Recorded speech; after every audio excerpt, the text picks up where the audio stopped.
Selamat sore saudara sekalian. Mari kita sama-sama membuka kitab suci kita. Mari kita membahas satu tema yang berkait dengan Natal untuk hari ini. Mari kita membaca bersama-sama dari Injil Matius. Kita membaca Matius pasal yang kedua.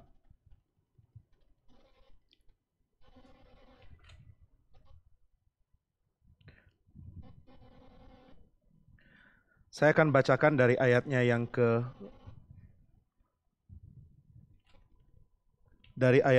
ke-1 sampai ayat yang ke-6.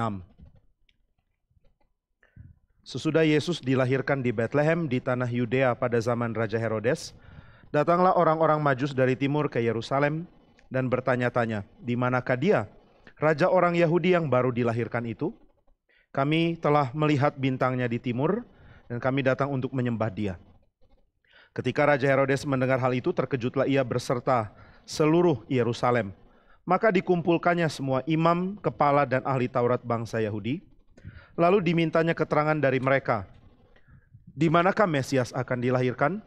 Mereka berkata kepadanya, "Di Betlehem di tanah Yudea, karena demikianlah ada tertulis dalam kitab Nabi, 'Dan kau Betlehem tanah Yehuda, engkau sekali-kali bukanlah yang terkecil di antara mereka yang memerintah Yehuda, karena daripadamulah akan bangkit seorang pemimpin yang akan menggembalakan umatku Israel.'"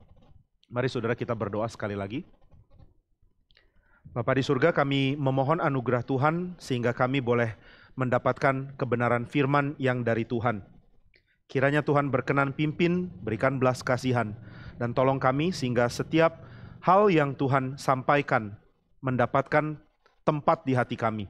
Tempat yang Tuhan sendiri buat melalui Roh Kudus-Mu yang ada di dalam hati kami. Sehingga kami boleh menjadi murid-Mu yang mendengarkan kalimat dari Tuhan, dan kami boleh menjadi hamba yang menjalankan kalimat yang kami dengar dari Tuhan kami. Mohon Tuhan yang bimbing kami, dan pembentukan-Mu itu yang kami nantikan terus. Pakai hamba-Mu ini dan pakai setiap kami. Sehingga setiap hal yang kami dengar mempertumbuhkan kasih kami kepada Tuhan dan menambahkan pengertian kami akan rencana Tuhan. Kiranya Tuhan berkenan hadir di tengah-tengah kami, di dalam hati kami dan juga di dalam diri hamba-Mu.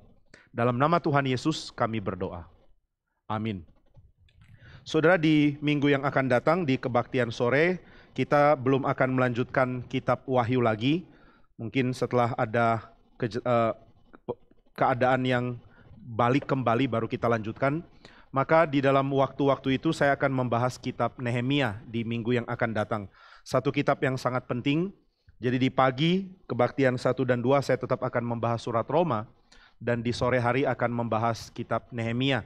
Jadi ada keseimbangan di dalam memahami baik perjanjian baru maupun perjanjian lama. Dan kitab itu sangat penting karena membicarakan tentang keharusan adanya bait dan juga pemimpin yang baik di tengah-tengah Israel supaya kerajaan mereka bisa pulih. Nah, sebelum kita membahas kitab itu di minggu yang akan datang, hari ini saya ingin kembali melihat dari sudut pandang yang lain mengenai kedatangan Sang Raja di hari Natal, yaitu kedatangan Kristus. Saudara, di dalam Matius, ini tema yang sangat penting untuk kita sama-sama pelajari. Matius memberikan tempat kepada Kristus sebagai Sang Raja, Raja yang memberikan pernyataan atau memberikan firman dan juga memberikan pelayanan dan kehidupan yang bersifat paradoks. Ada hal yang sangat seperti berlawanan di dalam kehidupan Kristus, tetapi sebenarnya keduanya sedang berbicara tentang hal yang sama. Demikian juga dengan paradoks di dalam hal menjadi raja.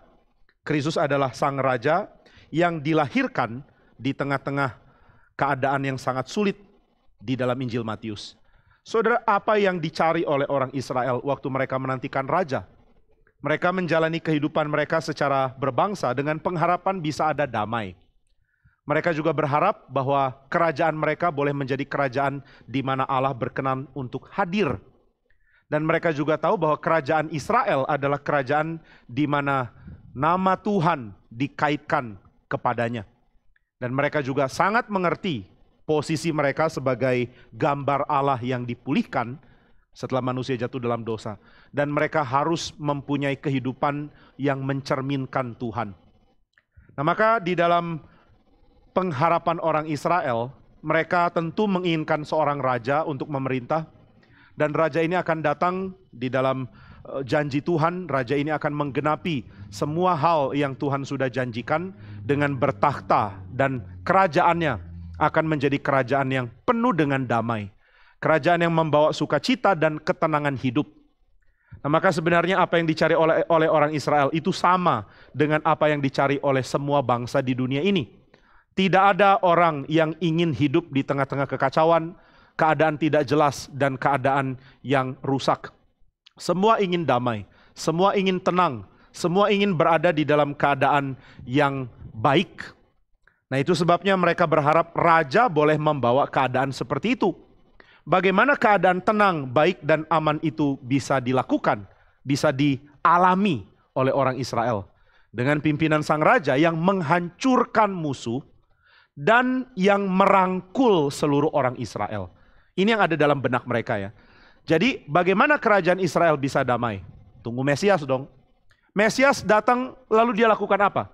Dia hancurkan musuh dan dia merangkul seluruh orang Israel. Dia merangkul semua fraksi, kelompok dan golongan Israel yang ada dan yang saling bertengkar satu sama lain. Ini merupakan harapan dari orang-orang Yahudi di abad pertama. Kalau Mesias datang, apa yang kamu harapkan dia lakukan? Pertama, hancurkan Romawi. Yang kedua, jangkau dan satukan kelompok-kelompok yang berbeda di tengah-tengah Israel. Oh, kalau begitu Mesias datang dan kamu aman dong? Iya. Kenapa aman? Karena pertikaian antar kelompok di Israel tidak ada lagi. Dan kedamaian karena Roma dikalahkan bisa tercapai. Tapi saudara, Injil Matius justru mencatat tindakan Kristus yang terbalik. Dia tidak bergerak melawan Roma. Kalau saudara baca khotbah di bukit dari pasal 5 sampai pasal 7, itu ada serangan dan kritik terhadap pandangan orang Zelot. Pandangan orang Zelot menyuruh orang Israel untuk lawan kekaisaran Roma. Tetapi Yesus justru membalikan provokasi untuk melawan dengan seruan damai. Jika kamu ditampar satu pipi, berikan pipi yang lain. Ini sangat erat kaitannya dengan kritik dari orang-orang Zelot yang berkata bahwa penghinaan dari Roma harus dibayar berkali-kali lipat oleh mereka. Mereka berani hina kami satu kali, kita berjuang mati-matian hancurkan mereka supaya mereka bayar penghinaan mereka kepada kita berkali-kali lipat. Tapi Tuhan seolah mengatakan kamu dihina satu kali, berikan kesempatan untuk berdamai dengan meresikokan kamu dihina lagi. Yesus pun mengatakan kalau ada orang paksa kamu berjalan sejauh 1 mil, jalan bersama dengan dia sejauh berapa? 2 mil. Jalan tambah lagi. Loh, kenapa begitu? Kami sangat marah kalau kami dipaksa oleh tentara Roma. Suruh bawa barang mereka, lalu kami dipaksa jalan temani dia sejauh 1 mil. Itu menyebalkan, kami ingin lawan mereka. Tapi Yesus mengatakan, tahan, jalan lebih jauh lagi. Saudara, kalimat ini kontroversial ya. Khotbah di bukit itu sangat menyenangkan dan baik. Bagus sekali, saudara baca dan saudara mendapatkan hiburan. Kok bisa ya ada orang dengan pengajaran etika sedalam ini dan seagung ini. Khotbah di bukit sudah terkenal sebagai ajaran etika paling dalam. Tapi bagi orang Yahudi, ini ajaran yang sangat hina. Kenapa ajar kami untuk cari damai? Kami harus lawan musuh. Lalu saudara, apa yang dilakukan Yesus terhadap fraksi-fraksi perpecahan di tengah-tengah pemimpin agama dari Israel? Dia mengatakan sama ke keduanya. Jadi ada unsur menyatukan juga sih. Sama-sama disebut celakalah. Celakalah orang Farisi dan orang Saduki. Loh, kok celaka? Bangsa sendiri kamu bilang celaka. Perlawanan kepada bangsa lain tidak kamu lakukan. Mesias apa ini? Ini raja apa ya? Nah, jadi saudara, ada banyak kontroversi yang sebenarnya dicatat dalam Injil Matius. Kalau ada orang mengatakan Injil Matius adalah Injil untuk orang Yahudi, aduh, agak bahaya ngomong gitu ya. Ini Injil akan bikin orang Yahudi ngamuk. Begitu mereka baca, mereka akan marah dan mengatakan, Mesias kok kayak begini. Jiwa nasionalismenya nggak ada sama sekali. Jiwa menjilat penjajahnya ada. Dan jiwa memecahkan bangsa sendiri juga ada. Ini apa ya? Ini Mesias macam apa? Tapi saudara, itulah yang justru dicatat oleh Matius. Kadang-kadang kalau kita baca kitab suci, kita merasakan damai di hati. Tapi harap kita tahu bahwa di abad pertama, kitab-kitab ini sangat berbahaya untuk diedarkan. Apalagi dibaca orang Yahudi. Karena mereka akan sangat marah melihat tulisan-tulisan yang menyatakan Mesias yang tidak sejalan dengan program nasional mereka. Nah, maka saudara, pengertian tentang raja dimiliki oleh orang Israel supaya mereka bisa damai. Cara damai adalah serang musuh dan satukan orang-orang Israel. Ayo, mari punya pemimpin yang bisa lakukan ini. Pemimpin yang mengayomi orang-orang yang ada di Israel, dan pemimpin yang membawa kami melawan musuh yang menghancurkan kami. Tetapi Matius punya ide yang lain tentang pemimpin ini. Matius mempunyai ide yang diambil dari Perjanjian Lama, bahwa yang dilakukan oleh Kristus adalah memulihkan bobroknya Israel. Saudara, kalimat-kalimat yang dikatakan Yesus adalah kalimat-kalimat yang sangat agung, tetapi yang juga menunjukkan bobroknya orang Israel. Yesus mengajarkan banyak ajaran-ajaran yang membawa kontroversi kepada orang-orang yang mendengar. Dan ketika saudara adalah orang Yahudi membaca, saudara akan marah karena jiwa Yahudi saudara disindir oleh Kristus. Tapi kalau kita mengatakan, saya bukan orang Yahudi lah, saya orang Indonesia, saya orang Kristen. Saudara baca pun saudara akan merasa ada begitu banyak hal yang diajarkan dan diperintahkan oleh Tuhan Yesus yang sangat sulit dijalankan. Apakah kalimat yang mengatakan bahwa kita harus mencintai Tuhan dengan cara yang sedemikian sehingga kita mengabaikan keluarga, itu sebagai kalimat yang mudah dipahami? Ada orang salah mengerti lalu menjadikan kalimat itu alasan untuk mengabaikan keluarga. Ada orang yang mengerti dan sulit menjalankan karena dia sangat mencintai keluarganya. Ajaran Kristus itu berpotensi untuk membuat orang salah mengerti dan jatuh ke dalam kehidupan yang kacau. Tentu ini bukan salah Kristus, tetapi ini adalah salah pendengar yang sulit mengerti apa yang dia ajarkan. Karena yang dia ajarkan akan bongkar pendirian tentang hidup yang kita miliki. Kita pikir hidup harus begini, tapi Kristus datang untuk bongkar itu. Sebelum kita dibongkar di dalam fondasi memikirkan tentang hidup, kita akan salah tafsir perkataan Yesus. Maka benarlah apa yang dikatakan di dalam contoh yang dikeluarkan Yesus sendiri, yaitu bahwa kerajaan Allah seperti orang yang pergi keluar menabur benih. Ada yang jatuh di tempat yang berbatu, ada yang jatuh di jalan, ada yang jatuh di tengah-tengah semak duri, ada yang jatuh di tanah subur. Dari seluruh firman yang dibagikan, hanya 1/4 yang benar-benar tangkap dan berbuah berkali-kali lipat. Jadi saudara, Tuhan sendiri sudah memperingatkan bahwa ketika pandangan kita tentang hidup belum digoncang, sangat sulit untuk memahami nasihat dan perintah Yesus di dalam Injil Matius. Maka saudara, ketika orang Israel berharap bisa punya kerajaan yang damai, yang penuh sukacita, yang memberikan kesenangan, Yesus justru digambarkan memperkenalkan kerajaan yang beda, yang bentur bahkan dengan ketenangan, kenyamanan, dan kedamaian yang kita harap bisa kita nikmati. Nah, itu sebabnya kelahiran Kristus pun digambarkan dengan cara yang sangat kontroversial. Kontroversi pertama adalah kontroversi yang dialami oleh Herodes. Herodes mendapatkan serangan dari kelahiran Kristus bahwa kerajaan dia harus berhenti dan harus diserahkan kepada Sang Mesias. Saudara mungkin sudah baca yang beredar dari tulisan dari seorang bernama Richard Middleton tentang kembalikan Herodes kepada kisah Natal. Nah, saudara silakan baca itu, saya tidak mengulangi apa yang dia katakan. Tetapi yang dia katakan, saya coba kutip satu bagian, yaitu bahwa Herodes menyadari bahwa kelahiran Kristus berarti berakhirnya kerajaan dia. Ini kerajaan bukan lagi milik dia, diberikan kepada yang berhak mendapatkannya, yaitu Mesias. Saudara, ini tentu jadi pergumulan yang sulit dialami Herodes. Sama sulitnya ketika Tuhan mengatakan kepada kita, Mesiasmu lahir dan dia ambil kembali hidupmu yang selama ini engkau jalankan dengan cara yang salah. Bukankah ini yang Herodes harus lakukan? Oh, ini kerajaan aku dapat dari kemampuanku berelasi dengan Kaisar Romawi.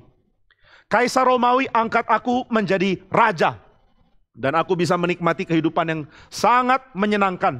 Aku bisa punya uang yang banyak. Bikin rumah yang besar. Bikin tempat peristirahatan yang megah. Bikin tempat perlindungan yang paling hebat. Aku boleh bunuh orang dan tidak ada yang bisa perkarakan aku. Aku bisa hukum mati berapa banyak orang dan tidak ada yang bisa melawan aku. Aku jadi raja, aku senang jadi raja. Tapi Mesias datang dan mengatakan, cukup ya main raja-rajaannya. Sekarang serahkan kerajaanmu, kamu akan diturunkan dan Mesias datang untuk mengambil alih Israel dari tanganmu. Waduh, ini kalimat sulit untuk diaminkan oleh Herodes. Tapi saudara, kita mesti renungkan bahwa Kristus pun lahir untuk mengambil hidup saudara yang tadinya saudara miliki sendiri, sekarang diambil untuk menjadi milik Dia. Ini kalimat sepertinya kasar ya. Oh, saya bisa perhalus kata-kata ini kok. Saya bisa mengatakan, Kristus lahir untuk mendapatkan kemungkinan untuk memberi berkat bagi hidupmu dengan cara engkau menyerahkan hidupmu kepada Dia. Bisa pakai cara itu. Tapi Matius tidak bertipe seperti itu. Matius bertipe langsung bicara dengan cara menusuk. Tidak ada usaha memperhalus bahasa dilakukan oleh Matius. Matius akan mengatakan dengan cerita yang sangat gamblang bahwa Herodes harus berhenti jadi raja, sekarang Mesias sudah datang. Nah saudara, bukankah ini juga yang kita harusnya pikirkan tentang kelahiran Kristus? Banyak orang menikmati peristiwa kelahiran Kristus sebagai peristiwa menyenangkan selama kelahiran itu tidak ganggu hidup saya. Tapi saudara, Natal adalah seruan untuk saudara kembalikan hidup kepada Dia yang berhak. Ada seruan bahwa Sang Raja sudah lahir, sekarang berikan hidupmu untuk Dia. Ini akan saudara alami di dalam bagian-bagian selanjutnya. Jika ada orang yang mau mengikut aku dan tidak membenci orang tuanya, keluarganya, dia tidak layak bagi aku. Jika ada orang yang tidak rela meninggalkan semua, dia tidak layak bagi aku. Itu kalimat sangat keras, sangat sulit. Tetapi itu yang Tuhan mau nyatakan. Natal adalah seruan bahwa engkau harus berhenti bermain sebagai Allah. Berhenti bermain seolah engkau berkuasa atas hidupmu. Dan kembalikan hidup kepada Dia yang berhak mendapatkan hidupmu dari awal. Nah itu sebabnya Natal diperingati oleh orang Kristen dengan perasaan haru. Bukan haru karena lihat bayi mungil ya. Waduh, lagu-lagu Natal kita adalah lagu-lagu indah yang akan membawa ketenangan dan kenyamanan sampai akhirnya waktu khotbah tiba. Ada orang mengatakan ini waktu dengar khotbah Pak Tong. Oh, waktu ikut KKR Natal Pak Tong di Bandung itu lagu-lagunya menenangkan. Begitu khotbah hati nggak tenang lagi. Untung habis itu nyanyi lagi. Lalu Malam Kudus, wah Malam Kudus bikin tenang. Lihat lilin, lalu pulang dengar lagi, ingat lagi khotbahnya, galau lagi. Khotbah kok bikin galau? Tapi saudara, justru khotbah harus bikin galau ya. Kalau khotbah nggak bikin galau, ada yang salah dengan saudara yang dengar atau pengkhotbah yang khotbah berarti. Saya memang sengaja bikin kita galau, termasuk saya gitu ya. Saudara pikir khotbah itu enak. Setelah saya khotbah hal yang keras, apa saudara pikir saya bebas dari khotbah itu? Oh, karena aku yang khotbah aku bebas. Enggak loh. Kalau saya boleh pilih, saya khotbah yang enak aja dan saya juga bisa dengan tenang mengatakan, saya pun akan rela jalankan itu. Tapi ini susah ya. Makin setia sama Alkitab makin susah. Tapi ya Pak Tong pernah bilang, gak setia lebih susah lagi. Kalau mau coba ya, 1 tahun gak setia, 1 tahun setia. Kira-kira susah yang mana? Tapi kalau satu tahun gak setia, mungkin gak bisa balik lagi. Jadi jangan coba, beriman aja. Nah maka saudara, Kristus lahir untuk beri gangguan kepada Herodes. Gangguan apa? Gangguan bahwa perpolitikanmu tidak bisa jadi milikmu lagi. Saya pikir orang yang sangat tepat, peka tangkap ini salah satunya adalah adalah Tolkien. Waktu dia menulis tentang seorang raja di Gondor. Dia adalah seorang raja sementara, tunggu raja asli datang. Dia cuma penunggu sementara. Dia, istilahnya apa? Ingat istilahnya nggak? Lupa ya, saya lupa istilahnya. Dia adalah seorang yang jadi caretaker sementara. Saya lupa istilah dalam kerajaannya apa. Dia cuma penunggu sementara. Sebelum raja asli datang, maka kamu jadi raja dulu. Lalu dalam cerita itu, ini cerita mitos ya, bukan kejadian nyata. Dikatakan bahwa ada pohon di depan istana yang akan berbunga. Kalau pohon ini berbunga, berarti waktunya raja datang, raja yang asli. Dan orang yang jadi raja harus serahkan tahta di seluruh kerajaan Gondor kepada dia. Kalau saudara tanya, kok namanya Gondor? Jangan tanya saya, bukan saya yang tulis. Tapi intinya adalah, raja ini menolak. Waktu dia dengar ada keturunan dari yang mungkin jadi raja, dia jadi marah. Mirip Herodes. Kenapa Herodes marah? Karena dia berpikir bahwa kerajaan adalah milik dia. Dan dia tidak siap dan tidak rela berikan kepada Tuhan. Nah saya tidak mau meloskan kita ya, meluputkan kita dari peringatan yang sama yang juga Tuhan berikan kepada Herodes. Saudara dan saya bukan raja. Tapi saudara dan saya punya kuasa atas hidup kita. Kita yang tentukan kok kita mau kemana. Saya mau kuliah apa, saya mau menikah dengan siapa, saya mau pilih kemungkinan apa, saya mau pilih karir apa, saya mau pilih jalan hidup seperti apa, saya mau tinggal di mana, semua terserah saya. Dan Tuhan izinkan, tapi ketika ada waktunya Tuhan mengatakan, oke, sekarang saya mau ambil alih kembali, engkau hambaku, engkau milikku, jalankan apa yang aku mau. Bisa enggak kita dengan rela mengatakan, oke Tuhan, memang tahta ini milik engkau dari awal kok. Atau kita seperti Herodes mengatakan, mari kuat-kuatan, siapa mati duluan, kamu atau saya? Saya akan matikan bayi itu supaya tahtanya kekal di tanganku. Tapi saudara, tidak lama setelah itu Herodes toh mati. Yesus dibawa lari ke Mesir, tidak lama kemudian Herodes mati. Herodes mati kemungkinan abad ke-4 sebelum Masehi, bukan abad, tahun ke-4 sebelum Masehi atau tahun ke-6 sebelum Masehi. Dengan demikian, kematian Herodes tidak lama setelah kelahiran Kristus. Ini benar-benar menggentarkan ya kalau saudara baca sejarah. Tuhan benar-benar atur sejarah. Banyak orang tidak mau melihat sejarah seperti ada pola. Lalu mengatakan, enggak ada yang atur sejarah. Tapi Alkitab menyatakan dengan jelas bahwa Herodes mati tidak lama setelah Yesus lahir. Kelahiran Yesus mengklaim kembali tahtanya. Dan Matius menggambarkannya dengan sangat gamblang. Ada raja datang. Lalu Tuhan yang gerakkan orang-orang Majus tanya Herodes di mana raja itu berada. Saudara, apa orang Majus nggak punya info lain ya? Saya ngerti sih, mereka belum punya Google Maps, nggak punya Wikipedia atau apapun untuk cari tahu di mana raja itu akan datang. Tapi tolong jangan tanya raja dong. Mana ada orang berhikmat yang mau tanya kelahiran raja yang bukan dari keturunan raja yang bertahta ke raja itu? Kan itu kacau ya.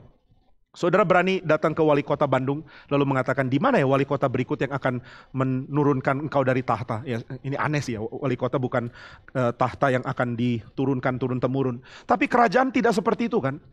Mana ada orang tanya raja lain lahir di tempat seorang raja dan tanya ke raja itu, hei raja, ada raja baru katanya ya. Ya gimana nggak shock raja ini? Dan saya nggak ngerti apakah orang Majus ini adalah orang-orang pintar yang polos dalam human relation atau memang mereka ngerti dan mereka sengaja provokasi raja ini, saya nggak ngerti. Pokoknya itu yang terjadi.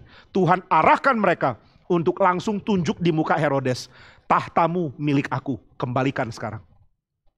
Nah kadang-kadang kita lupa bahwa apa yang Tuhan pinjamkan kepada kita berhak Tuhan minta kembali. Ini kalimat yang saya ucapkan juga dengan berat. Karena kita menikmati hidup kita dan kita mungkin sangat sulit ketika Tuhan mengatakan, sekarang saya mau ambil ya, boleh tidak? Ya Tuhan tentu tidak akan tanya boleh tidak, tapi sangat sulit untuk mengatakan, iya Tuhan, ini hidupku, ini milikmu, silakan ambil. Herodes punya tahta dan Kristus mengatakan, mine, milikku. Dan Bapa mengatakan, anakku sudah lahir, sekarang kau harus turun. Dan Herodes mati. Maka ini adalah goncangan yang pertama, goncangan politik. Nanti di dalam kitab Nehemia saudara juga akan lihat goncangan politik yang dialami di dalam kehidupan Nehemia dan perjuangan umat Tuhan di dalam mendirikan kembali Israel. Lalu yang kedua adalah goncangan agama. Goncangan agama. Kristus lahir dan memberikan kontroversi baru di dalam kenyamanan beragama. Saudara, politik dan agama ini dua hal yang benar-benar akrab dengan kehidupan kita. Saudara dan saya pasti jadi orang yang berkait dengan politik. Karena saudara diatur oleh pemimpin politik. Apa yang mereka putuskan akan mempengaruhi saudara. Di dalam menangani pandemi misalnya, kalau pemerintah mengatakan, oke, lockdown, saudara harus taat. Kalau pemerintah mengatakan, buka, saudara juga harus jalani sama-sama. Pemerintah berkuasa, dan karena itu akan sangat mempengaruhi hidup saudara. Lalu, kelompok berikut yang juga punya pengaruh besar dalam kehidupan manusia adalah kaum agamawan. Kelompok beragama. Orang beragama itu akan taat kepada pemimpin agama dengan ketaatan yang luar biasa. Saudara, saya kadang-kadang cukup ngeri ya menjadi seorang hamba Tuhan. Ketika dengar orang yang mengatakan, Pak, saya sangat mau taat kepada apa yang dikatakan oleh hamba Tuhan. Baru saya sadar, ternyata pengaruh yang Tuhan izinkan dikeluarkan, dibagikan, yang Tuhan izinkan ada pada seorang yang berkhotbah atau menjadi hamba Tuhan, itu besar loh. Ada orang-orang yang cinta Tuhan yang akan mengatakan, saya akan coba taat sama Tuhan dengan taat sama hamba Tuhan. Hamba Tuhan ada di dalam keadaan yang sangat gampang jatuh ke dalam dosa. Ketika dia menyadari bahwa ternyata dia dihormati. Orang dengar dia. Orang kagum kepada apa yang dia putuskan. Dan kalau dia putuskan salah, orang pun tidak sadar bahwa keputusan itu salah. Maka saudara, dunia agama, para pemimpin agama punya kekuatan besar untuk atur hidup manusia. Dan di dalam kemungkinan, di dalam tradisi agama Yahudi, ada satu keketatan yang membagikan mana kelompok insider, mana kelompok outsider, yang mana orang luar, yang mana orang dalam. Nah ini yang mereka coba bagikan ya. Jadi mereka ada pembagian ketat. Mana orang dalam, mana orang luar. Siapa belongs to us, siapa belongs to the outside world. Saya adalah orang Yahudi dalam komunitas orang Yahudi. Yang lain tidak boleh masuk. Ini komunitas ketat yang dipelihara dengan kesombongan, arogansi, dan juga dengan kegigihan. Tidak ada orang boleh sembarangan mengaku kalau dirinya adalah milik Tuhan, kecuali dia menjadi orang Yahudi. Nah, tapi saudara, kelahiran Yesus di dalam Matius punya kontroversi besar karena ada orang-orang dapat pernyataan dengan cara nujum, dengan cara baca astrologi. Melihat bintang dan sadar, oh, raja orang Yahudi sudah lahir, dan mereka dimasukkan ke dalam gambaran ini oleh Matius. Kontroversinya besar sekali. Saudara, saya tidak mau kita salah ngerti ya. Tuhan tidak izinkan bidat. Tuhan tidak mau kita toleransi bidat, bukan itu. Tapi Tuhan ingin kita terima orang yang mau datang kepada Dia. Orang yang mau datang kepada Tuhan bisa berasal dari latar belakang yang sangat sulit kita terima. Saudara, mungkin bukan orang yang punya musuh bebuyutan atau musuh secara budaya ya. Orang Yahudi punya kelompok yang jadi musuh secara budaya, yaitu mereka yang di dunia Mesopotamia. Orang Mesopotamia membanggakan kebudayaan mereka, tapi orang Israel mengatakan, apa itu budaya kafir? Kami punya budaya menyembah Tuhan, kami jauh lebih baik. Tapi kemudian Tuhan pakai orang dari daerah Mesopotamia, dari daerah Babel untuk hancurkan mereka. Itu berapa menghancurkan muka mereka. Mereka benar-benar hancur wibawanya. Kami membanggakan tradisi kami, lebih besar dari Babel. Sekarang Babel datang dan hancurkan kami. Oh, ini penghinaan yang besar sekali. Rasa malu karena ditaklukkan Babel itu besar sekali bagi Israel. Dan mereka heran, apa Tuhan tidak malu ya? Bukankah Tuhan adalah Tuhan kami? Jika Tuhan membiarkan kami dibuang, berarti Tuhan mencoreng wajahnya sendiri dong. Nah, ini yang mereka nggak mengerti. Mereka tidak tahu bahwa Tuhan adalah Allah dari semua bangsa. Dan Tuhan berhak bangkitkan bangsa untuk menghancurkan bangsa lain. Maka saudara sekalian, di dalam Injil Matius, kelahiran Kristus membawa kontroversi agama. Membawa kontroversi agama. Dengan memasukkan orang luar, boleh berbagian untuk mengerti wahyu Tuhan dari cara yang di luar kebiasaan. Apa mereka dengar dari imam? Tidak. Apa mereka dapat pengertian dari kitab suci? Sepertinya tidak. Mereka lihat bintang dan mereka sadar raja orang Yahudi sudah datang, sudah lahir. Maka saudara, orang-orang Majus ini adalah kelompok yang harusnya disilang untuk berbagian ke dalam pemulihan kerajaan Israel waktu Israel menerima Mesias mereka. Tapi Matius dengan sangat kontroversial memasukkan Majus datang lalu mendapatkan pengertian dari Tuhan tentang kelahiran dari Sang Mesias ini. Nah, ini merupakan serangan atau merupakan sindiran yang kedua dari Natal menurut Matius. Kemudian sindiran yang ketiga adalah sindiran ahli kitab. Ahli kitab yang mengerti kitab suci mendapatkan pengertian tetapi tidak mempunyai tindakan untuk menjalankan pengertian itu. Ini sindiran yang besar sekali bagi orang-orang yang peka menyelidiki kitab suci, yang tahu apa yang dimaksudkan oleh kitab suci, tapi yang tidak punya jiwa bertindak. Saudara, jiwa mau bertindak adalah hal yang dianggap baik secara kebajikan oleh Alkitab. Bertindak. Jika engkau tahu apa yang baik, lalu engkau menjalankannya, maka engkau adalah orang yang punya kebajikan. Tapi jika engkau tahu apa yang baik, lalu engkau tidak jalankan, engkau sama dengan orang yang melihat wajahnya di cermin dan setelah itu lupa. Dia lihat wajahnya sebentar, setelah itu dia tidak tahu seperti apa wajahnya. Ini perumpamaan yang unik. Zaman dulu cermin tidak bisa mencerminkan wajah kita dengan jelas. Maka saudara, orang yang tahu apa yang benar, tapi dia tidak tergerak untuk bertindak, dia adalah orang yang tidak mendapatkan penghargaan dari Tuhan. Saudara, di dalam kitab suci, Ishak adalah seorang yang sangat-sangat nurut, sangat baik, sangat pasif, dan terima apapun dengan rela. Tapi pujian dari Tuhan terhadap tindakan Ishak hampir tidak ada. Tidak ada tindakan Ishak yang mendapatkan perkenanan Tuhan meskipun dia tetap adalah bapa Israel. Karena dia keturunan dari Abraham, jalur yang nanti akan menuju kepada Israel. Apakah Ishak orang jahat? Tidak. Apakah Ishak orang baik? Akan banyak orang bilang iya. Kenapa dia orang baik? Karena dia adalah anak yang nurut bukan main. Ini anak emasnya guru sekolah minggu. Guru sekolah minggu kalau ada anak nurut itu langsung disayang. Oh ini anak kesayanganku, kenapa nurut? Sedangkan anak yang nakal-nakal, yang suka bantah, yang suka jawabin guru, yang suka nanya pertanyaan sulit, oh kamu sudah dekat dengan kebinasaan nak. Ada setan dalam mulutmu, ada setan dalam hatimu. Kayak gini dong anak baik. Oh Ishak itu pasti jadi anak emasnya guru sekolah minggu ya. Ayo nanti jangan lupa bikin PR. Ya Lause. Besok datang lagi ya. Ya Lause. Gak boleh terlambat ya. Ya Lause. Lusa mau dikorbankan loh. Ya Lause. Disembelih di gunung ya. Ya Lause. Bawa kayu bakarnya ya. Ya Lause. Aduh Lause senang sekali ya. Aduh anak kayak kamu itu bikin pekerjaan menjadi guru sekolah minggu menyenangkan. Yes ma'am. Yes sir. Yes Lause gitu kan. Anak baik. Nah saudara, kita cenderung ingin hidup yang tenang. Jadi kalau kita membimbing orang yang baik, rasanya senang sekali. Tapi saudara, tidak ada kalimat positif dari Tuhan terhadap Ishak. Karena Ishak tidak melakukan apa yang harusnya dilakukan dengan inisiatif. Yakub itu orang yang benar-benar banyak kacaunya. Tapi gigihnya dia mau terima berkat, itu dapat penghargaan dari Tuhan. Dia menipu itu tidak baik. Tetapi kerinduan dia untuk dapat berkat begitu besar, sehingga dia lakukan apapun untuk dapat itu. Dia kalau sudah lihat sesuatu, dia ingin, dia kejar. Dia lihat siapa itu? Rahel ya. Rahel. Dia lihat Rahel, sudah lihat, langsung kejar. Lalu Laban bilang, tunggu 7 tahun. Kerja dulu. Kamu pikir anak perempuan bisa dinikahi secepat itu? 7 tahun.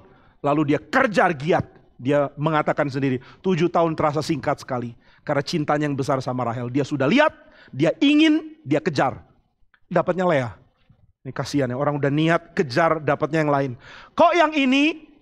Lalu Laban mengatakan, oh saya lupa ngomong. Ini Laban tuh benar-benar kacau ya. Maaf saya lupa ngomong. Bahwa ternyata yang sulung harus duluan nikah. Nanti kamu dapat yang bungsu. Kamu boleh dapat setelah selesaikan masa bulan madumu dengan Lea. Nanti kamu juga dapat Rahel. Tapi bayar juga 7 tahun ya. Jadi ini ada dapat dulu lalu cicil belakangan. Kamu kerja lagi 7 tahun. Wah dia terpaksa lakukan lagi. Tapi gigihnya dia untuk mendapatkan berkat. Akhirnya membuat dia dapat ternak lebih banyak daripada Laban. Wah saudara, ini satu kisah yang unik ya. Ishak begitu pasif, apapun oke. Memang Tuhan tetap berkati dia dengan limpah. Tapi dia tidak pernah mengerti apa itu kerja dari nol lalu dapat limpah. Yakub tahu ini.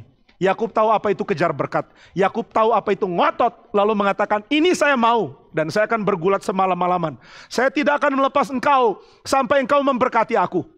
Tuhan menghargai Yakub lebih daripada Ishak. Ishak pasif, mau iya boleh, mau tidak juga nggak apa-apa. Tuhan mau berkati ya puji Tuhan. Tuhan tidak berkati ya juga nggak apa-apa. Aku akan tinggal dengan tenang di kemahku. Aku orang baik yang tidak mau apa-apa. Yakub lain, saya mau berkat. Saya kejar berkat. Saya bergulat dengan Tuhan kalau perlu, tapi Tuhan harus berkati saya. Dan Tuhan menghargai niat sedemikian. Nah saudara sekalian, kadang-kadang kita menafsirkan agama dengan cara yang salah. Yang punya kegigihan kita anggap sebagai vice, kejahatan. Gak boleh gitu ya, jangan bandel jadi anak. Itu kalimat bisa mematikan anak yang kreatif. Kalau saudara punya anak yang kreatif, saudara harus hargai dia. Yang berani tanya kepada saudara. Yang tidak hanya mengatakan, oke, iya, siap, apapun itu terserah. Itu orang gak peduli, bukan orang yang baik. Tapi orang yang peduli mau jalankan yang benar. Dia mungkin perlu diberikan pengertian dulu. Dan anak-anak seperti ini harus dipelihara dengan baik. Diberikan pendidikan yang baik. Nah maka saudara sekalian, ketika agama dijadikan satu fondasi atau pengertian untuk menjadi baik atau menjadi terkontrol, menjadi terdeteksi, menjadi terkutupkan ke dalam sesuatu yang jinak dan bisa diterima, bisa menjadikan baik. Maka agama seperti itu bukan agama yang diperkenalkan oleh Sang Mesias. Karl Marx punya kecurigaan terhadap agama. Agama adalah alat pemerintah untuk bungkam rakyat sehingga rakyat nggak berani bicara. Begitu agama bungkam rakyat dengan mengatakan, hey, pemimpin itu dari Tuhan ya, jangan sembarangan bicara ya, jangan lawan, apapun yang dikatakan pemimpin nurut. Itu agama dipakai oleh penguasa untuk bungkam rakyat. Tapi saudara, Alkitab tidak pernah perkenalkan agama seperti itu. Alkitab mempunyai natur yang kritis sekali terhadap politik. Alkitab mempunyai seruan politik lebih banyak daripada seruan politik dalam tradisi agama manapun. Tradisi agama tertentu punya niat politis, gerak, perang, dan merebut. Tapi tradisi Kristen adalah tradisi yang selalu ada di bawah kekuasaan, tapi selalu mengganggu dengan seruan kebenarannya. Nah itu sebabnya kekristenan adalah agama yang sangat sulit untuk dijadikan agama manis. Agama baik yang akan baik-baik dimanfaatkan oleh penguasa. Demikian juga kekristenan adalah agama yang sulit untuk dijadikan agama di tangan pemimpin agama untuk memanipulasi jemaat. Gak bisa. Saudara belajar kekristenan, saudara akan sadar. Kekristenan menawarkan teologi bagi awam. Nah, banyak orang gak suka berteologi dan akhirnya mereka gampang dibodoh-bodohi oleh hamba Tuhan. Sayang sekali. Saudara, Alkitab membuka dirinya untuk dikenal oleh banyak orang. Di dalam perjanjian baru, tulisan yang dicatat untuk menyatakan firman Tuhan adalah bahasa Yunani yang umum diketahui oleh orang-orang pada zaman itu. Kosakata yang dipilih oleh para penulis tidak terlalu beragam. Sehingga orang yang tidak terlalu fasih, tapi sedikit mengerti membaca Yunani, mereka bisa baca perjanjian baru. Yang paling banyak kosakata Yunani itu Ibrani. Dan tulisan itu pun masih jauh lebih gampang dibandingkan membaca tulisan dari karya filsafat Yunani klasik. Apalagi di dalam tradisi Yunani Koine, Yunani Helenis. Maka saudara sekalian, kitab suci dibagikan untuk dimengerti oleh banyak orang, oleh semua jemaat. Mari belajar, mari mengerti. Ketika saudara mengerti tradisi Kristen, tradisi yang diwariskan gereja, dan tradisi membaca kitab suci dengan benar, saudara akan menjadi orang yang menerima berkat besar dari pengkhotbah yang punya tanggung jawab mengkhotbahkan firman. Dan saudara akan mengalami kesulitan mendengarkan khotbah dari hamba Tuhan yang ngawur, yang cuma tahu mendesak psikologi saudara, menggugah emosi saudara, tapi yang tidak memberikan kebenaran. Saudara akan sulit lagi dengar seperti itu. Nah, maka saudara, mari jangan jadi orang yang bodoh, yang beragama dengan cara yang terlalu lunak, gampang dijinakkan oleh para pemimpin agama yang tidak tahu apa itu penafsiran Alkitab. Lalu bagaimana dengan orang yang bisa mengerti Alkitab, tafsirkan dengan benar, tahu apa yang harus dilakukan, tapi tidak lakukan? Sama, ini yang disindir di dalam Matius, di dalam peristiwa kelahiran Kristus. Orang-orang ahli agama tahu apa yang dicatat dalam kitab suci. Di Bethlehem, tanah Yudea, disitulah Mesias akan lahir. Oke, Mesias lahir di situ. Kamu berniat pergi ke sana atau tidak? Yang pergi itu orang Majus loh. Mereka yang cari tahu. Setelah cari tahu, tanya sama orang Yahudi, tanya sama pemimpin agama. Sudah dapat berita, mereka langsung pergi. Langsung jalan, langsung temukan dan langsung bertemu. Sedangkan orang yang tafsir, tapi tidak ada niat untuk bertindak, dia tidak dapat apa-apa. Saudara, banyak orang Kristen punya tafsir, punya pengertian, punya ideologi, tetapi tidak punya kegigihan untuk kejar. Mari saudara punya kegigihan untuk kejar. Kitab suci memberikan pernyataan bahwa ketika Kristus datang, orang-orang yang dengan gigih mau cari, mau temukan dia, menemukan dia. Orang yang cuma tahu, oh saya bisa ngerti kitab suci, saya bisa punya pengetahuan, saya bisa selidiki, saya bisa punya tradisi penafsiran yang baik dari tradisi Taurat. Saya sudah tahu tapi tidak punya gigih dan kegairahan untuk kejar sesuatu. Itu adalah sesuatu yang sangat jelek. Maka saudara sekalian, kelahiran Kristus adalah kelahiran yang menuntut orang cari. Dia tidak lahir di istana sehingga orang dengan mudah antisipasi. Oh, kalau Mesias datang pasti di sini. Dia tidak lahir di Yerusalem. Dia lahir di Bethlehem tapi bukan di tempat umum. Dia tidak lahir di tempat di mana orang umumnya lahir. Dia lahir di tempat binatang loh.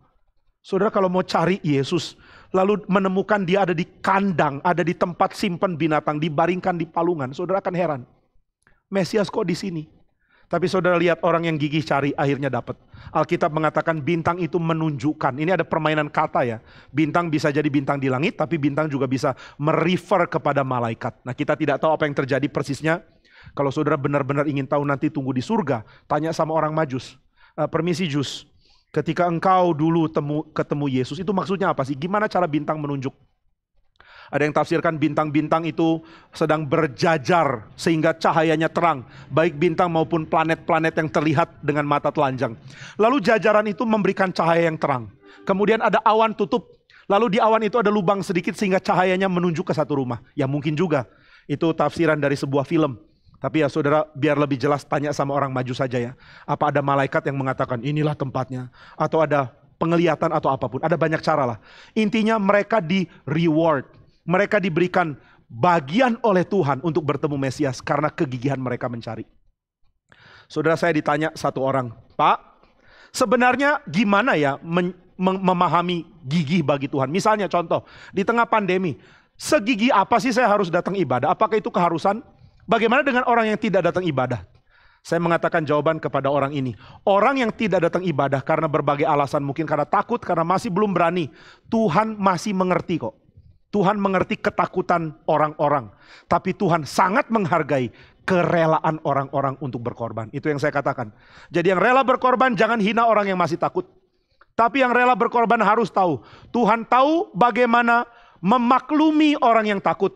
Tapi Tuhan juga tahu bagaimana memberikan penghargaan dia kepada orang yang berani melangkah. Meskipun orang yang berani melangkah tidak rasa dirinya layak diberikan penghargaan itu. Tuhan menghargai para martir. Tapi Tuhan juga maklum kepada orang yang takut mati. Mau diancam, kamu pengikut Yesus atau bukan? Kalau kamu benar, saya penggal kamu. Lalu orang jadi takut, bukan, saya bukan pengikut Yesus. Dia takut sekali, saya sudah menyangkal Yesus. Bolehkah saya kembali ke gereja? Di zaman bapak-bapak gereja ini jadi perdebatan yang keras sekali. Seorang bapak gereja mengatakan, ayo izinkan mereka kembali ke gereja. Mereka takut, Tuhan pasti maklumi mereka. Ayo, Tuhan maklumi mereka. Saya setuju dengan kalimat itu. Tuhan maklumi orang yang saking takutnya tidak berani mengakui Yesus. Bukankah ada perkataan Tuhan tidak mau mengakui dia? Ya, ini pengertian harus saudara pahami dengan tepat. Ada orang dengan gampang menyangkal dia demi dapat hak untuk dapat uang, demi jabatan, demi pekerjaan. Orang-orang ini tidak mungkin saudara Tuhan maklumi. Ini orang-orang yang menjual nama Tuhan dengan sembarangan. Tapi ada orang yang ketakutan, keluarganya mau dibakar, dirinya mau dipenggal. Kalau aku menyangkal, mungkin aman. Lalu dia menyangkal, dia merasa sangat takut. Tuhan mau ampuni, karena dia sangat terganggu. Waktu dia mau minta ampun, gereja harus ambil mereka kembali. Tuhan tahu bagaimana memaklumi orang di tengah ketakutan mereka yang sangat besar. Tapi Tuhan juga tahu bagaimana memberikan penghargaan ke orang yang tidak mau ikuti rasa takutnya. Saya takut mati, tapi silahkan bunuh saya. Kalau harus saya mati demi memproklamirkan nama juru selamatku, silahkan taruh pisaumu, iris leher saya, biar saya mati. Tuhan pasti tahu menghargai orang seperti ini. Maka saudara, orang yang mau bertindak, Tuhan akan hargai. Orang yang rela bertindak, Tuhan tidak mungkin tidak hargai. Saya pernah tanya pendeta Stephen Tong, Pak, bagaimana Bapak tahu kehendak Tuhan lalu Bapak jalankan? Dia bilang ada banyak cara, tapi kadang-kadang ada hal-hal di mana saya berani jalan dulu. Lalu Tuhan kasihan sama saya, lalu Tuhan berkati saya. Itu jawaban yang saya pikir kurang umum ya, karena Pak Tong banyak membagikan pengertian tentang bagaimana memahami kehendak Tuhan yang saudara bisa akses di dalam buku-bukunya atau khotbah-khotbahnya. Tapi ada satu jawaban yang agak aneh, agak lain. Dia mengatakan, ya saya jalan, saya siap korban, saya siap lakukan apa yang perlu. Dan Tuhan kasihan lihat saya, maka Tuhan izinkan saya mendapatkan apa yang saya harap bisa dapatkan lewat pelayanan itu. Itu kalimat mengharukan saya. Tuhan kasihan sama saya, itu jawabannya Pak Tong. Tahu dari mana Pak Tong kalau ini kehendak Tuhan? Saya nggak tahu, pokoknya saya rasa ini penting, saya jalan dulu, berkorban dulu. Dan ternyata Tuhan kasihan. Apakah ada prinsipnya? Tentu ada ya. Saudara nggak bisa ngotot menjalankan sesuatu yang bukan firman Tuhan yang berbenturan. Tapi ada hal-hal yang tidak salah, tapi saudara juga masih belum tahu apakah ini benar atau tidak. Umpama, saya melayani di mana? Di Bandung atau Jakarta? Dua-dua tidak menyalahi firman Tuhan. Lalu saudara dengan gigih mengatakan, saya terbeban untuk misalnya Bandung. Saya rela korban untuk Bandung. Saya mau khotbah, saya mau berikan uang saya mau lakukan apa yang perlu. Pengorbanan saudara menggerakkan belas kasihan Tuhan. Dan Tuhan akan memberikan penghargaan kepada usaha itu. Nah ini yang diterima oleh orang-orang Majus. Kenapa mereka bisa bertemu Mesias? Kenapa ahli-ahli kitab di Yerusalem tidak ketemu? Karena yang satu tidak rela korban, tidak rela jalan. Yang satu mengatakan kami harus pergi. Pergi dari tanah mereka, lintasi padang gurun. Datang ke Yerusalem, tidak tahu mau diapain. Lalu cari di Bethlehem, tidak tahu akan ketemu di mana. Dan Tuhan hargai kegigihan mereka untuk melakukan sesuatu. Maka saudara, Injil Matius adalah Injil kelakuan. Kalau saudara baca baik-baik, ada dorongan untuk bertindak. Kamu harus bertindak, kamu harus lakukan ini, kamu harus mengerjakan ini. Ada orang-orang yang Tuhan buang karena mereka tidak bertindak. Melihat orang yang sangat kurang, mereka tidak lakukan apa-apa. Ada orang yang Tuhan terima. Mari terima bahagia yang disiapkan Tuhanmu untuk engkau. Karena engkau menolong aku waktu engkau lapar, haus, dan lain-lain. Ini Injil kelakuan kalau mau dibilang. Karena Injil Matius sangat menekankan apa yang engkau lakukan untuk memenuhi keinginanmu mengenal Tuhan. Sejauh apa engkau rela jalan? Sejauh apa engkau rela berjuang? Sejauh apa engkau rela menjalani kekristenanmu? Nah ini pengertian penting untuk kita pahami. Saudara, menjadi orang Kristen itu bukan mendapatkan ini ya, mendapatkan angka harus bagaimana. Saya mesti ngapain Pak? Nanti kalau janji iman mesti berapa Pak? Nggak ada mesti. Harus kasih besar ya Pak? Ya boleh. Boleh kasih kecil, terserah. Oh gitu ya, saya belum sanggup, saya kasih kecil dulu. Nggak apa-apa, saudara goyah, saudara tidak rasa sanggup, nggak apa-apa, kasih kecil. Tapi orang yang mengatakan saya rela, karena ini adalah bagian yang Tuhan mau percayakan kepada saya untuk dipersembahkan, Tuhan akan hargai. Nah ini pengertian penting, orang-orang Majus mendapatkan penghargaan dari Tuhan. Mereka boleh bertemu Sang Mesias. Bayangkan berapa harunya ya wajah mereka itu. Saya benar-benar ingin loh kalau boleh ada, nggak mungkin sih ya, mesin waktu gitu. Lalu saya balik ke abad ke-1, saya ingin lihat wajah mereka. Mereka kayak apa wajahnya ya? Ya pasti jenggotan panjang itu. Lalu senangnya kayak apa waktu lihat bayi Yesus. Mereka nggak kecewa, mereka sujud dan memberikan hadiah kok. Mereka pasti senang sekali, Tuhan menghargai usaha mereka. Tuhan menghargai usaha. Tuhan menghargai kerelaan kita untuk go extra mile. Kalau pakai istilah dari Injil sendiri. Tuhan menghargai niat kita untuk kerja. Lakukan sesuatu lebih dari apa yang orang lain rela lakukan. Oh berarti harus segitu ya Pak? Nggak harus. Saya nggak sanggup bagaimana? Tuhan ngerti. Tuhan tahu takutnya kita. Tuhan tahu kelemahan kita. Tuhan tahu keterbatasan kita. Tuhan nggak mau peduli kemalasanmu. Itu bukan ya. Jangan bilang Tuhan mengerti kemalasanku. Nanti ada suara dari langit, rupamu gitu ya. Malas nggak bisa ditoleransi. Tapi ketakutan, kekurang iman, kegoyahan, Tuhan ngerti. Saya ingin jalankan, tapi saya belum berani bagaimana. Tuhan ngerti. Tapi saudara juga harus ngerti. Kalau ada orang yang berani, Tuhan memberikan penghargaan kepada dia. Engkau pun harus ngerti. Nah ini yang kita bisa lihat. Maka saudara, ada sindiran kepada orang-orang yang cari pengertian, tapi tidak digugah untuk jalankan. Cari pengertian tapi tidak digugah untuk kejar hidup sesuai pengertian itu. Kejar itu dengan mati-matian dan Tuhan akan memberikan penghargaan. Inilah sindiran yang ketiga. Sindiran yang keempat ada di dalam ayat yang ketujuh. Lalu dengan diam-diam Herodes memanggil orang Majus itu dan dengan teliti bertanya kepada mereka, bila mana bintang itu nampak. Kelahiran Kristus juga membongkar sindiran Tuhan terhadap kemunafikan. Saudara, Herodes terkenal sebagai orang yang luar biasa berbakat. Ini Herodes Agung ya. Anaknya kemudian itu ya jauh beda dengan dia. Itu yang ada ketika Yesus disalibkan, lain. Nah saudara, Herodes Agung ini orang yang luar biasa jenius. Dia punya kemampuan arsitektural yang luar biasa. Dan dia punya kemampuan psikologis yang juga luar biasa. Dia tahu bagaimana jadi sahabat para kaisar. Dia sangat dekat dengan Mark Antony. Dan sangat dihargai oleh Mark Antony. Waktu perang Mark Antony dengan Octavian, Agustus yang menang, Mark Antony kalah. Lalu musuh-musuh dari Octavian adalah orang-orang yang berpihak kepada Mark Antony. Tapi Herodes bisa pindah. Dia bisa jangkau, dia bisa rangkul Octavian dan mereka menjadi akrab. Ini kalau jadi humas pasti luar biasa ya. Dia bukan cuma bisa menangkan orang-orang yang berlawanan dengan reform. Mungkin berlawanan dengan Kristen pun diajak. Tiba-tiba datang orang-orang kayak Richard Dawkins ke KKR. Kok bisa datang, ini kan anti Kristen? Karena Herodes yang ajak. Ya, kalau dia jadi humas, tapi kayaknya nggak mungkin. Dia orang yang lihai bukan main.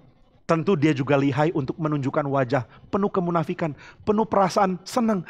Oh raja sudah datang. Dalam hati mampus gua. Entah gua atau dia yang mati gitu ya. Saya harus bunuh dia, tapi mukanya senang.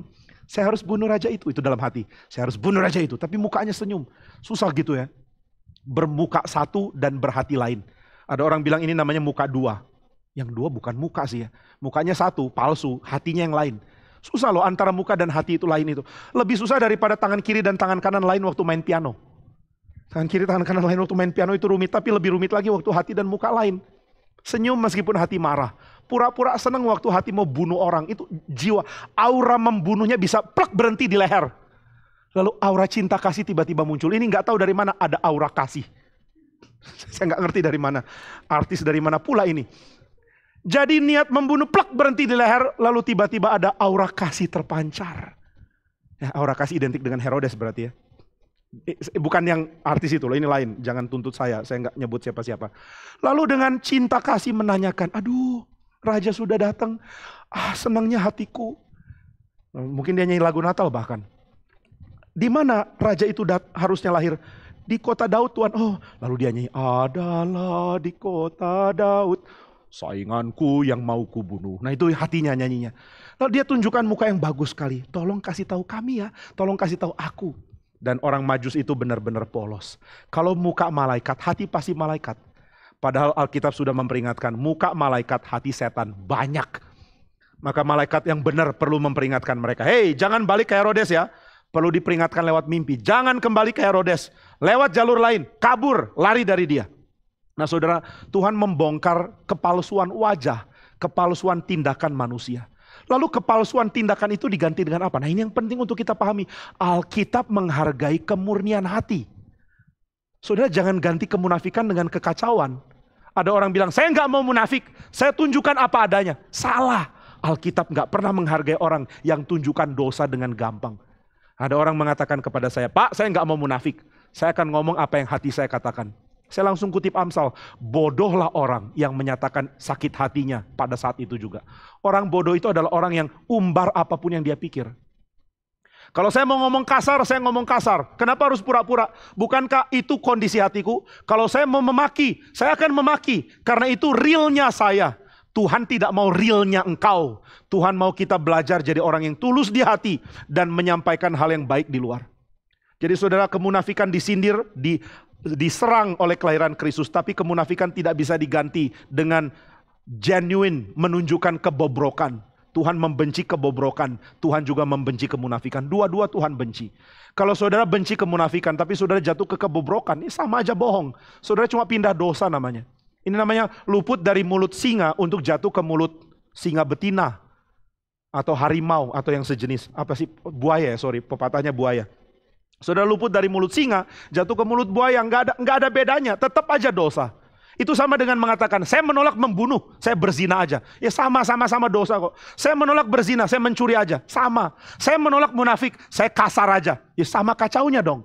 Nggak ada yang mengatakan bahwa ketulusan memancarkan kekasaran hati lebih baik dari kemunafikan. Mana ayat yang mengatakan begitu? Jadilah asli, jadilah cemar. Nggak ada kan? Nah maka saudara kita mesti benar-benar mengerti bagaimana hidup yang benar-benar menyenangkan hati Tuhan. Dan kelahiran Kristus menunjukkan kepalsuan Herodes, membongkar kemunafikan ini. Dan kita menjadi sadar bahwa untuk menjalankan kemungkinan untuk diterima oleh dunia, kita mesti main peran. Mesti munafik, mesti pura-pura. Tetapi Kristus lahir untuk menyindir keadaan ini loh. Ini yang Matius sedang bagikan. Bahwa kepalsuan harus berhenti, diganti dengan kesejatian. Tuhan melihat hati. Maka saudara yang harus kita rubah bukan tampilan luar, dan juga yang harus kita rubah bukan cuma sekadar sama atau bedanya hati dengan pikiran. Hati dengan wajah. Yang harus kita rubah adalah apa yang ada di dalam. Benar-benar punya ketulusan untuk memancarkan cinta kepada Tuhan. Memancarkan apa yang pantas. Memancarkan apa yang penuh cinta kasih, adil, dan juga kudus. Dan itu yang akan diperjuangkan untuk ditampilkan. Nah itu sebabnya kelahiran Kristus memberikan satu peringatan keras kepada kemunafikan. Dan apa yang dilakukan oleh Matius adalah memberikan penjelasan tentang siapakah orang di hadapan Tuhan. Siapa orang di hadapan Tuhan? Yang pertama tentu Herodes. Herodes di hadapan Tuhan seperti dibongkar oleh Matius. Adalah orang yang sudah waktunya berhenti, serahkan hidup kepada Tuhan tapi tidak mau. Maka Tuhan hancurkan dia, bongkar kemunafikan dia, bongkar kepalsuan dia, bongkar kejahatan dia. Dan menunjukkan bahwa rezimmu akan berakhir dan kepemimpinanmu akan diganti. Engkau akan mati dan tahtamu akan hancur. Lalu tokoh yang kedua tentunya adalah para Majus. Para Majus adalah orang-orang yang mendapatkan apa yang Tuhan mau berikan kepada mereka karena tindakan yang mereka kerjakan. Kemudian yang ketiga tentu adalah orang-orang ahli kitab di situ. Orang-orang ahli agama yang menafsirkan kitab suci, tapi yang tidak punya gairah untuk mengerjakan. Ini bukan orang-orang kasar yang diserang oleh Yesus di dalam seruan celakalah, tapi ini adalah orang-orang yang disindir karena mengerti banyak hal, tapi tidak ada gairah untuk mengejar apa yang mereka mengerti. Sekarang kita sampai kepada bagian terakhir dari khotbah ini. Lalu siapakah Yesus di dalam pandangan Matius ini? Siapakah Yesus di dalam ayat-ayat yang kita baca ini? Di dalam ayat-ayat yang kita baca, Yesus itu begitu pasif. Dia adalah yang dibicarakan oleh orang-orang, tapi dia tidak mempunyai peran dan tempat pada waktu kelahirannya. Dia adalah satu-satunya subjek yang dibahas, objek pembahasan, tema utama di dalam sebuah narasi yang tidak punya peran apa-apa selain peran yang Tuhan berikan di dalam pandangan dia. Siapa bayi ini? Bayi itu nggak bisa bilang. Tuhan yang menginterpretasikan siapa bayi ini bagi semua orang. Saudara, Natal itu memberikan kepada kita satu sindiran terakhir di dalam kehadiran Kristus. Yaitu sindiran bagi orang-orang yang mau cari pandangan dunia lewat usaha dia. Aku mau dihargai, aku mati-matian cari penghargaan. Aku mau dihormati, aku mati-matian cari penghormatan. Tapi bayi Yesus tidak mungkin cari itu. Mana ada bayi yang minta perhatian orang tuanya dengan pura-pura baik sama orang tua? Ngomong pun belum bisa kok. Saudara harus tahu ya, Yesus waktu lahir menjadi bayi. Ya bayi. Dia baru jadi manusia setelah dia inkarnasi. Itu poin inkarnasi. Sebelum Yesus berinkarnasi, dia belum manusia. Dia bukan manusia. Pribadi kedua dari Tritunggal adalah Allah. Pribadi Allah, bukan pribadi manusia. Bukan mengandung unsur manusia atau apapun itu. Kalau kita mengaku bahwa pribadi kedua mempunyai unsur manusia, maka inkarnasi itu jadi semacam permainan yang aneh. Dia tidak benar-benar jadi manusia. Dia sudah manusia sebelumnya kok. Kemanusiaan Kristus bukan kemanusiaan kekal sebelumnya. Dia baru jadi manusia setelah dia inkarnasi. Maka saudara, setelah dia inkarnasi, Tuhan menunjukkan cara penghargaan diterima oleh umatnya. Umatnya pasif di dalam mencari penghargaan, tapi aktif di dalam menyenangkan hati Tuhan. Yesus Kristus aktif menjadi bayi. Ya dia datang. Dia bukan terpaksa ya. Dia aktif, dia memilih untuk berinkarnasi, dia memilih untuk mentaati Bapanya. John Owen mengatakan ada perjanjian kekal, eternal covenant, antara Bapa, Anak, dan Roh Kudus, di mana sang anak dengan rela menjalankan peran menjadi manusia. Maka dia berinkarnasi, itu aktif. Dia aktif untuk menjalankan apa yang menyenangkan Bapanya. Dia aktif dengan rela, bukan karena dia lebih rendah. Bukan karena dia have no choice. Sang Bapa mengatakan, pergi. Lalu sang anak bilang, siap Tuhan, saya tidak berani membantah. Bukan. Ada kesatuan hati di dalam Tritunggal. Ada satu dalam hal niat dan juga kehendak. Maka kehendak Bapa, kehendak Anak, kehendak Roh Kudus, itu kehendak Allah, satu. Dan Kristus rela datang menjadi manusia. Dia rela datang. Setelah dia jadi manusia, dia tidak kerjakan apa-apa, dia masih bayi kan. Dia menjadi bayi, lalu Allah yang mulai memberikan pengertian lewat narasi Natal. Narasi Natal adalah narasi di mana Allah menginterpretasikan siapa Kristus bagi kita semua. Allah yang beritahu, Yesus diam. Allah yang beritahu siapa dia lewat para malaikat. Tahukah engkau siapa yang lahir? Dialah Immanuel. Tahukah engkau siapa yang lahir? Raja. Tahukah engkau siapa yang lahir? Anak Daud. Tahukah engkau siapa yang lahir? Semua dari mulut malaikat, dari perkataan malaikat. Tidak ada yang dari mulut Yesus. Yesus belum bisa bicara. Ketika orang Majus datang, mereka tahu siapa bayi ini karena keterangan yang Tuhan berikan lewat bintang, lewat orang-orang yang tafsir Alkitab, tapi bukan lewat mulut Yesus. Tidak ada peristiwa ketika orang datang, Yesus yang kasih tahu, oh engkau bayi itu ya? Iya. Bayi kok ngomong, aku lain dari yang lain. Aku bayi yang fasih lidah sejak dari dalam kandungan. Kamu tahu di kandungan aku udah khotbah berkali-kali sama Maria. Lalu Maria angguk, iya waktu di perut ada, kalau mama-mama lain akan rasakan bayinya tendang atau gerak. Aku rasakan bayinya khotbah. Jadi di perut dia mulai khotbah. Saudara-saudara, wih ada suara. Lalu Yusuf tanya, itu suara apa? Suara perut ya? Betul, suara perut. Yesus di dalam perutku sedang berkhotbah. Mari dengar. Lalu dia kerjakan mujizat. Papa, mama, ada makanan tidak? Belum ada. Oke, lihat di sebelah kiri. Loh, kok ada roti? Tada, itu yang gak ada. Yesus gak bicara apa-apa, dia cuma bisa nangis. Siapa yang interpretasikan Yesus bagi orang lain? Saudara, kita begitu gigih ingin membuat orang tahu siapa kita ya. Ini zaman kita sekarang, zaman luar biasa narsis. Saya harus tahu, saya harus bikin orang lain tahu siapa saya. Lu harus tahu siapa gua, gitu kan. Rendah hati pun sambil memberikan informasi tentang siapa dia. Saudara, saya adalah orang yang sangat rendah hati. Saya tidak perlu beritahu kepada saudara bahwa saya sudah dapat 2 gelar PhD, plus yang ketiga sudah akan menyusul. Saya nggak perlu ngasih tahu lah ya. Saya juga tidak perlu kasih tahu bahwa saya sudah punya 13 buku akademik yang 12 diantaranya memenangkan penghargaan. Itu bagi saya nothing, tapi harap ingat ya, dicatat itu baik-baik. Saudara, itu bukan kegairahan orang Kristen. Orang Kristen tidak sibuk memperkenalkan diri. Orang Kristen sibuk memperkenalkan Kristus. Kristus tidak sibuk memperkenalkan diri. Kristus hanya memperkenalkan diri demi mentaati Bapanya sebagai manusia. Dia sebagai manusia, bukan Bapa sebagai manusia ya. Dia manusia, dia menjadi manusia dan dia taat kepada Allahnya. Dan Allahnya memerintahkan dia harus bersaksi tentang dirinya. Maka dia bersaksi tentang dirinya. Di dalam Injil Yohanes dikatakan, aku bersaksi tentang diriku, Bapakku bersaksi tentang aku. Aku menyaksikan hal yang sama dengan Bapa. Ini bukan kesaksian dari Yesus, ini kesaksian dari Bapa. Maka saudara, kisah Natal adalah kisah di mana Allah sibuk memberikan pengertian tentang siapa Kristus. Dan Kristus pasif menerima pengertian itu dari Sang Bapa. Inilah gambaran tentang Kristus. Dia satu-satunya yang tenang, satu-satunya yang tidak aktif, satu-satunya yang pasif, yang diam karena masih bayi, tetapi yang sudah memiliki begitu banyak pengaruh oleh karena karya Bapa. Mana ada ya bayi yang bisa undang orang dari Mesopotamia datang untuk menyembah tanpa promosi dari papa mamanya. Papa mamanya tidak post di Instagram. Udah lahir loh bayinya yang dijanjikan malaikat, lalu semua orang like. Ada 5 juta like gitu ya, kemudian orang dari Mesopotamia datang. No, nggak ada. Tuhan yang kerja keras menjadi humas bagi Kristus. Bapa yang kerja keras mengutus malaikat, mengutus gambaran angkasa untuk memberikan informasi kepada orang Majus. Mengutus orang-orang pasif yang ahli kitab, yaitu para ahli di Yerusalem. Dan mengutus orang-orang untuk datang menyembah Kristus. Ini gambaran indah tentang kekristenan. Siapakah orang Kristen? Orang Kristen adalah orang yang mau mirip Kristus. Siapakah Kristus? Kristus adalah yang pasif tentang kemuliaannya. Bapa yang sibuk meninggikan dia. Dia sibuk merendahkan diri. Mari saudara memiliki pengertian Natal sedemikian. Jangan jadi yang disindir oleh Matius. Baik itu pemimpin politik yang tidak rela give up, memberikan hidupnya untuk dikuasai oleh Tuhan.